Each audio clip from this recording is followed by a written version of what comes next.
Hey there! Today we're diving into a common problem that many Python developers face while working with concurrency. The problem arises when we need to ensure that certain locks are released properly, even in the event of an unexpected interruption. This is crucial to maintain the integrity of the program and prevent deadlocks. Now, let's talk about the solution to this tricky problem. The key lies in using the ExitStack from the contextmanager module in Python.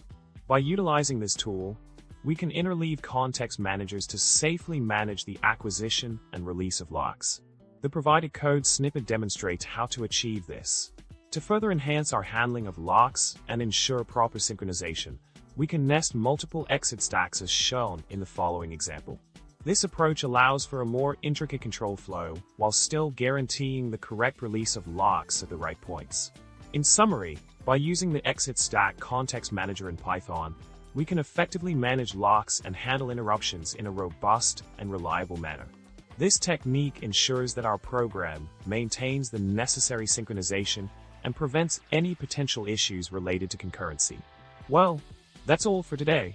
If you enjoy this video, don't forget to subscribe, like, and share your thoughts in the comments below. Remember, keep coding and stay curious.